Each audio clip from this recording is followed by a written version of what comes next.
আমরা তো যেহেতু এতদিন ধরে ওবায়দুল কাদের বলতো খেলা হবে, তো এই খেলা হবে বলে বলে আমাদের খেলার লোভ ধরায় ঠিক চলে গেছে। যেহেতু এখন মাঠ খালি, সুতরাং খেলা তো করা লাগবে। তো তখন কি করেছি, এক দল যেহেতু ওয়ার্কআউট করেছে, আমরা যে 11 জন ছিলাম 5 জন আর 6 জন ভাগ করিতে নিজেরা গোল দিচ্ছি। কথা কয় না?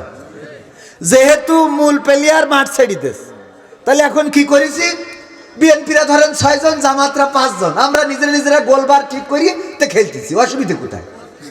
এটা ভালো না খারাপ? কারণ মাঠে যদি এটা প্রতিযোগিতামূলক খেলা না হয়, সেই খেলা কেউ দেখতে চায়? সবাই জিন্দাবাদ জিন্দাবাদ জিন্দাবাদ, ইনকিলাব জিন্দাবাদ জিন্দাবাদ, জিন্দাবাদ জিন্দাবাদ জিন্দাবাদ, ইনকিলাব জিন্দাবাদ জিন্দাবাদ। মায়াই ঝরে চোখের অশ্রু, হৃদয়ে ঝরে খুন, দাউ দাউ করে জ্বলছে বুকে বিদ্রোহী আগুন। সোনার পাখিরা উড়ে চলে যায় জান্নাতি মেহমান, মুয়াজ্জিনেরা জেগে উঠেছে মিনারে দিবে আজান, মিছিলে স্লোগানে কম্পিত হবে খোদার এ জমিন। দিয়েছেন আপনারা অনেকেই জানেন যে সাতক্ষীরায় একটা অনাকাঙ্ক্ষিত ঘটনা ঘটে গিয়েছিল, এবং সেই ঘটনাটা নিয়ে এখন পর্যন্ত আপনারা অনেকেই অনেক কিছু বলেন না? কথা কয় না? কিন্তু এটা ছিল অনাকাঙ্ক্ষিত ঘটনা। উনি উনার ভুল বুঝেছিলেন এবং আমার কাছে ফোন করেছিলেন এবং বলেছিলেন এটা ওই সময় আসলে কোনো এক কারণে স্লিপ অফ টাং হয়ে যায় না। একজন বলল জিব্বিড়িতে শুকটান দিয়ে জান্নাত খুঁজে পাওয়া যাবে, একজন বলল যে ইব্রাহিমের কুরবানির থেকে বড় কুরবানি। এরকম স্লিপ করে না, এই জাতীয় স্লিপ করে ফেলে। তো এইটা নিয়ে বারবার বলা এটা কিন্তু ঠিক নয়। আমি আজকে একবার একটুখানি স্লিপ করে ফেলেছি, যদিও এটা আপনাদের এখানে এই স্লিপটা করা উচিত ছিল না, ওই শব্দটা ব্যবহার করা আমার জন্য মোটেও উচিত ছিল না। এটা দরকারই নেই, কোনো প্রয়োজনই নেই। আমরা দোয়া করি আল্লাহ রাব্বুল আলামিন তাকে ওমরের মতো কবুল করুন, আল্লাহ রাব্বুল আলামিন তাকে দ্বীনের জন্য ওমর রাদিয়াল্লাহু তাআলা আনহুর মতো কবুল করুন। আল্লাহ রাব্বুল আলামিন তাকে যেন এমন ভাবে কবুল করে যে এই সাতক্ষীরায় যেন উনিই হয়ে যায় ইসলামের রক্ষক। বলেন আমিন। উনি যেন তাফসির মাহফিল, কোরআনের মাহফিল, ইসলামের ইন্তেজামে ওনার ভূমিকা থাকে। পড়েন আমিন। আল্লাহ চাইলে করতে পারে না? আমরা সেই মানুষটাকে উৎসাহ দিতে পারি। সে মানুষটাও জনপ্রতিনিধি হওয়ার জন্য প্রার্থী হয়েছেন। যদি জনপ্রতিনিধি হয়ে জনগণের কল্যাণে কাজ করে, অসুবিধাটা কোথায়? অনেকেই মনে করেন আমরা দাড়িপাল্লার লোক, অনেকেই মনে করেন আমরা হাত পাকার লোক, আমরা এই মার্কার লোক, ওই মার্কার লোক। আমি বলি আমাদের কোনো মার্কা নেই কোরআন ছাড়া। কথা কয় না? আমাদের কোনো মার্কা নেই কি ছাড়া? কোরআন ছাড়া। কোরআনের সাথে যেটুকু মিলে যায় আমরা সেটুকু তাদের সাথে আছি না নাই? তারেক রহমান বললেন বিশ্বনবীর ন্যায় নীতির আদলে দেশটাকে গড়তে চায়।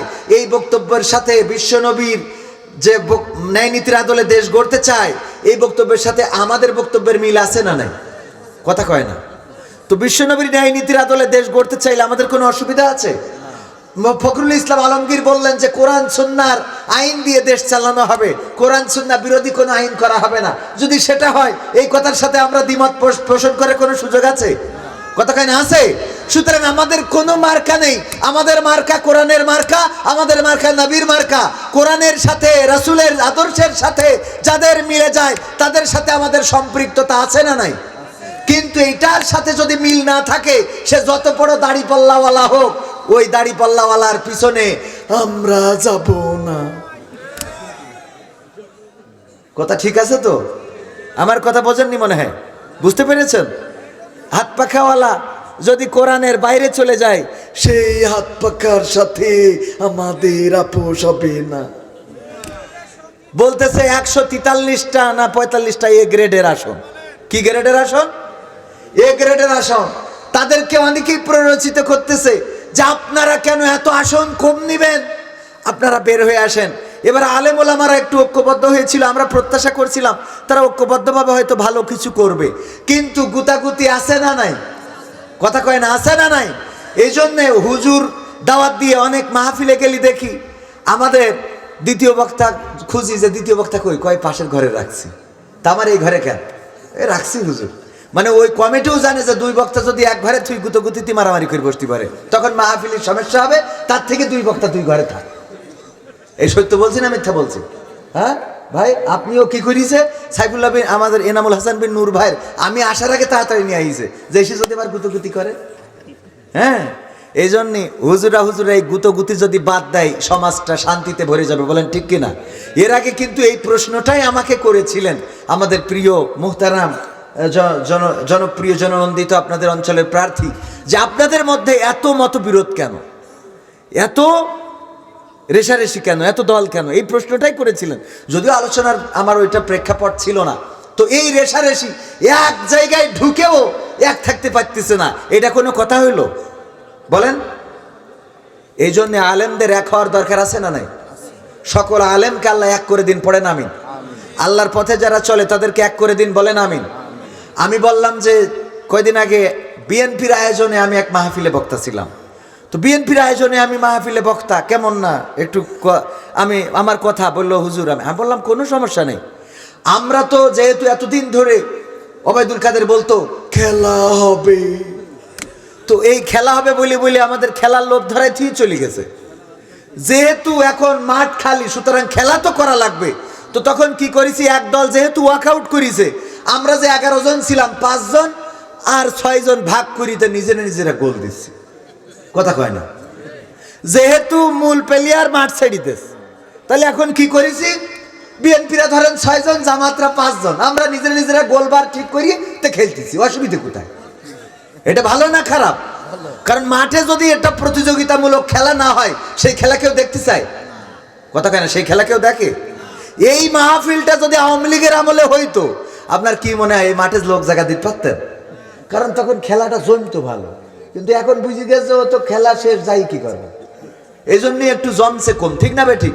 তো এই জন্য দুইটা প্রার্থী আমি বললাম, আপনারাও দাঁড়াইছেন, জামাতরাও দাঁড়াইছে, এবার ফাটাফাটি একটা খেলা হোক। কারণ দুইটা ফাটাফাটি না হলে এটা জমবে না, তাই না? একদম 153 পাশ করে নিয়েছে। পরের দিন কেউ ভোট দিতে গেছে? কটা কুত্তা গেছিল? কথা কয় না? ঠিক না বেঠিক? কারণ পাশ তো হয়ে গেছে, ভোট দেবে কিটা? এরপরে কি করলো, রাত্রি তাহাজ্জুদ পড়ি কাম সেরে ফেলিছে, ঠিক না বেঠিক? পরের দিন কি ভোটের লোক গেছে? যাই নাই তো। তো এই জন্য একটা প্রতিযোগিতা থাকতে হবে, ফাটাফাটি প্রতিযোগিতা।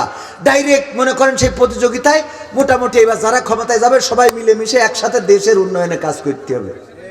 কথা ঠিক আছে? সবাই মিলে দেশকে এগিয়ে নিতে হবে। এটাই দেশপ্রেম, এটাই ভালোবাসা। আমরা এইটা যদি করতে পারি, আল্লাহ আমাদের কল্যাণের পথে পরিচালিত করবে। খিচুড়ি ঠান্ডা হয়ে যাচ্ছে, ওদিকেও খেয়াল রাখতে হবে।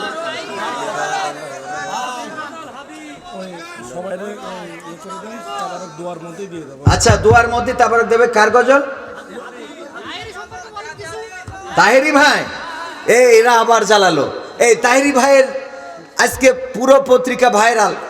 সে কোটি কোটি টাকার মালিক। কত? 1 কোটি কত টাকার মালিক। এটা যেহেতু সংসদ সদস্য পদপ্রার্থী, উনি হিসাব দিয়েছেন। তো এই টাকার মধ্যে তার নামে রয়েছে 30 ভরির উপরে গয়না, কিন্তু বোন নামে দেয়নি। ভালো কাজ করেছে, কারণ বউ যদি চলে যায় গয়না নিয়ে চলে যাবে না? তো এই জন্যই সচেতন থাকার দরকার আছে না নাই? এইগুলো ভালো স্বামী যারা সচেতন, আলহামদুলিল্লাহ, তারা কি সচেতন। এরপরে ঝামেলা যেটা, সেটা হলো পত্রিকায় খালি নিউজ করতেছে যে তাহেরির ইনকামের উৎস হলো ব্যাংকে জমা টাকার সুদ। হ্যাঁ, জমা টাকার 1 কোটি কত লক্ষ টাকার মধ্যে সুদ হইল মাসে মাসে মাত্র 26,000 টাকা। ওইটা বড় করে দেখাচ্ছে। হ্যাঁ, ওইটা বড় করে দেখাচ্ছে। তবে এটা সত্য যে একজন আলেম হিসাবে অন্তত ব্যাংকের এই সুদ সামনে আসা দরকার ছিল না, ঠিক কিনা?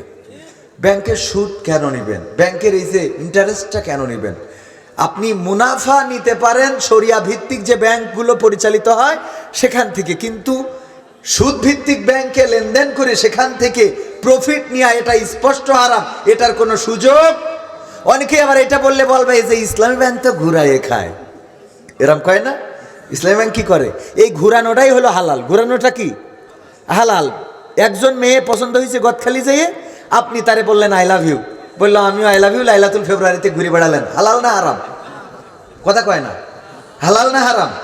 কিন্তু যদি পছন্দ করার পরে গদখালিতে দেখে পছন্দ হয়েছে, অ্যাড্রেসটা নিলেন, মেয়ের বাবার কাছে বাড়ির থেকে আত্মীয় পাঠালেন, আত্মীয় গেল, বললো যে আপনার মেয়েরে আমার ছেলে পছন্দ করেছে, আমার একমাত্র ছেলে, বিয়ে দিতে চায়, আপনি যদি আপত্তি না করেন। এই ওরা বললো ঠিক আছে আমরাও দেখতে যাবো। দেখতে আসলো, ঘর বাড়ি দেখাশোনা হয়ে গেল, মোটামুটি পছন্দ হলো। এবার দিনক্ষণ ফেলা হলো, গাড়ি নিয়ে বিয়ে করতে আসলো, কাবিন সেট হলো, তারপরে কবুল কবুল কবুল। এইবার লাইলাতুল ফেব্রুয়ারিতে ও গদখালি কেন যদি আরো কোনো জায়গায় যায়, কোনো অসুবিধা আছে? তাহলে ঘুরাই খালি কি বোঝা গেছ তো? ঘুরাই খালি কি? হ্যাঁ, যারা বলে ঘুরাই খায় ওদের বলেন ঘুরাই খাওয়াটাই তো হালাল। আপনি ঘুরাই নিলেন মানে কি হইলো? হালাল হইলো। আপনি ঘুরালেন না মানে কি? হারাম। তো এই জন্যই তাহেরি ভাইয়ের প্রতি পরামর্শ, তিনিও আমাদের একজন ভালোবাসার মানুষ, আমরা মহব্বত করি। তার ডিজে গান হিন্দুদের পূজায়ও বাজে, যদিও সে ডিজে গায় নাই, বানাই নিয়েছে মানুষ, তো পূজায়ও বাজে তার গান। দয়াল তোর লাইগারে, আর ড্যান্স আছে না নাই? কুপাকুপি ড্যান্স, এগুলো নিয়ে তো কথা বলতাম, যুবকদের নিয়ে আমার কত কথা মন চায় বাবা, কিন্তু আমারে রাত করে উঠাই দিয়েছে। আবার দিক খেচড়ি ঠান্ডা হয়ে যাচ্ছে, সব দিক চিন্তা করতে হচ্ছে। নাই যুবকদের একটু ডিজে নিয়েও কথা বলতাম। ওই যে আমার কাছে প্রশ্ন দিয়েছে পাবনায় যে হুজুর, এই মুসলমানি অনুষ্ঠানে ডিজে বাজানো কি জায়েজ আছে? আমি বললাম যদি তোর মুসলমানি দিক যে হিন্দুকে ডিজে বাজাইতে হয়, তার থেকে আকাটা থাকা ভালো। ঠিক না বে ঠিক? তুই যদি মুসলমানির অনুষ্ঠান করতে যাই, তো যদি হিন্দুদের ডিজের কুপাকুপি করতে হয়, তার থেকে তো আকাটা ভালো। ও কাটার দরকার কি? ঠিক বলিস না বে ঠিক বলেছি? তো এই জন্য যুবকরা, আমার যুবকেরা এখন এই সমাজ পরিবর্তনের মেকার, তারা চাইলে এই সমাজকে পরিবর্তন করতে পারে। এই জন্য চেঞ্জ করার জন্য, এই সমাজকে পরিবর্তন করার জন্য যুবকদের এগিয়ে আসতে হবে এবং প্রতিটা যুবক সম্পদে পরিণত হতে হবে। প্রতিটা যুবকের হাতে কাজ থাকতে হবে, চাকরি থাকতে হবে। প্রতিটা যুবক এই দেশ গড়ার জন্য নিজেরা সিদ্ধান্ত নিতে হবে, নিজেদেরকে আপডেট করতে হবে। নামাজের সাথে সম্পর্ক, রোজার সাথে সম্পর্ক, জাকাতের সাথে সম্পর্ক, হজের সাথে সম্পর্ক, কোরআনের সাথে সম্পর্ক, আদর্শের সাথে সম্পর্ক। যদি এইগুলো করতে পারে তাহলেই এই সমাজের পরিবর্তন সম্ভব, ঠিক কিনা? যেই যুবক এইগুলো বাদ দিয়ে, দেখেন আমাকে 1 বছর 5 বছর আগে যারা দেখেছেন, এখন তার থেকে আর একটু স্মার্ট লাগে না? লাগে কি না? চেয়ারের মধ্যে একটা গ্লাস মারতেছে না? আমি কালকে আমি যে জামাটা গায়ে দিলাম, আমার বউ মানে আপনারা যে স্ত্রী বলেন আর কি, আমি তো আবার আঞ্চলিক ভাষায় বলি, তো আমার স্ত্রী বলতেছে এই জামাটার তো কালার উঠে যাচ্ছে। আমি বললাম জামাটা সৌদি আরব থেকে বানানো, কালার উঠে যাচ্ছে? জামার কথা কি বলবো, আমারই তো কালার উঠে যাচ্ছে। আমি আমার আব্বার কালো কালারের ছিলাম, এখন দিন দিন ওইটা মার কালারের মতো হয়ে যাচ্ছে, ফর্সা হয়ে যাচ্ছে। আমারই কালার উঠে, কালো কালার উঠে একটু সাদা সাদা হয়ে যাচ্ছে। হ্যাঁ বলেন আলহামদুলিল্লাহ। কি কালো ছিলাম আব্বার কালারের, আমারই কালার নষ্ট হয়ে যাচ্ছে, গিলাস মারতেছে। কারণটা কি? আলহামদুলিল্লাহ কোরআনের পক্ষে থাকার কারণে। কিসের পক্ষে থাকার কারণে? কোরআনের পক্ষে। এখন দেখবেন টিং টিংয়ে ঘুরে বেড়ায়। আগের সময় টিং টিংয়ে হলে জিজ্ঞেস করতো তুই কি কিছু খাইস না নাকি, আর এখন যদি এরকম টিং টিংয়ে হয়, কয় তুই কি কিছু খাওয়া ধরেছিস? কথা কয় না, মানে এখন কি কিছু খাওয়া ধরেছ? ঠিক বলছি না বে ঠিক বলছি? তার মানে হলো এখন কিছু খাইলে ওর সব কিছু শেষ, দুনিয়া আখেরাত মেশিন পর্যন্ত বরবাদ। ঠিক না বে ঠিক? মেয়েরা দেখে আকৃষ্ট হয়, কিন্তু সেটা সাময়িক। বিয়ে করার পরে দেখে আই হায় কি করলাম। এবার হুজুরের কাছে ফোন দেয়, হুজুর একটা বিপদ, আমাদের একটু কোন দোয়া আছে পড়লে ঠিক হয়ে যাবে। তোর এখন দোয়া লাগবে, তো সারা জীবন গাঞ্জা টেনে এখন দোয়া খুঁজে বেড়াও তুমি। কথা কয় না? তুই গদ খালি ঘুরার দিন তোর দোয়ার কথা মনে ছিল না? ওই দিন হুজুর চকি দেখিলে না? তুমি গদ খালি যাই পাকা মনিয়ে ঘুরে বেড়াইছাও, আর এখন এসে তুমি দোয়া খুঁজে বেড়াও যে কি করলে আমার স্বামী ঠিক হবে। ও ঠিক হবে কি? ও যে দোয়া করতেছে ওতে ঠিক আর এহকালে হবে না, পরে কিয়ামতে চিন্তা করিস। ঠিক না বে ঠিক? সত্য বলছি না মিথ্যা বলছি? এই জন্যে পরিবর্তন আনতে হবে। আল্লাহ সবাইকে কবুল করুন। ওসমান হাদির নিয়ে একটা গান, জিন্দাবাদ জিন্দাবাদ জিন্দাবাদ, ইনকিলাব জিন্দাবাদ জিন্দাবাদ, জিন্দাবাদ জিন্দাবাদ জিন্দাবাদ, ইনকিলাব জিন্দাবাদ জিন্দাবাদ, জিন্দাবাদ জিন্দাবাদ জিন্দাবাদ, ইনকিলাব জিন্দাবাদ জিন্দাবাদ, জিন্দাবাদ জিন্দাবাদ জিন্দাবাদ, ইনকিলাব জিন্দাবাদ জিন্দাবাদ। হাদির রক্তে জাগবে আবার বাংলার জনগণ, আধিপত্যের বিরুদ্ধে লড়াই করবে আমরণ। উঠবে স্লোগান নতুন করে বাংলার ঘরে ঘরে, করবে না ভয় জীবন বিলাতে অকালে অকাতরে। যে পথ দেখালো রক্ত দিয়ে আবরার আবু সাইদ, সেই পথ ধরেই ওসমান হাদি হলো যে আবার শহীদ। আমাদের ভয় দেখিয়ে কি লাভ, আমরা বীরের জাতি।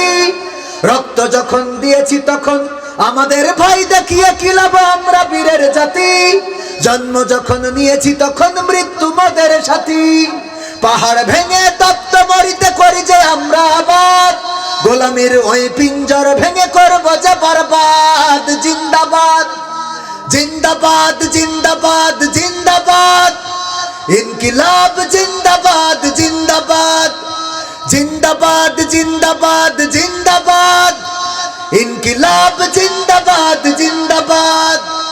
হাদির রক্তে জাগবে আবার বাংলার জনগণ, আধিপত্যের বিরুদ্ধে লড়াই করবে আমরণ। উঠবে স্লোগান নতুন করে বাংলার ঘরে ঘরে, করবে না ভয় জীবন বিলাতে অকালে অকাতরে। যে পথ দেখালো রক্ত দিয়ে আবরার আবু সাইদ, সে পথ ধরেই ওসমান হাদি হলো যে আবার শহীদ। আমাদের ভয় দেখিয়ে কি লাভ, আমরা বীরের জাতি। জন্ম যখন নিয়েছি তখন মৃত্যু মোদের সাথী। পাহাড় ভেঙে তপ্ত মরুতে করি যে আমরা আবাদ, গোলামির ওই পিঞ্জর ভেঙে করব যে বরবাদ। জিন্দাবাদ জিন্দাবাদ জিন্দাবাদ জিন্দাবাদ, ইনকিলাব জিন্দাবাদ জিন্দাবাদ। সবাই জিন্দাবাদ জিন্দাবাদ জিন্দাবাদ, ইনকিলাব জিন্দাবাদ জিন্দাবাদ। জিন্দাবাদ জিন্দাবাদ জিন্দাবাদ, ইনকিলাব জিন্দাবাদ জিন্দাবাদ। হাদির বিদায়ে যারা ভেবেছ ঘুমিয়ে যাবে দেশ, লাখের পরে লাখ শহীদেও বীর হবে না শেষ। চলবে লড়াই যুগ যুগ ধরে অনন্তকালের যাত্রা, বিজয়ের এই আন্দোলনে পাবে যে নতুন মাত্রা।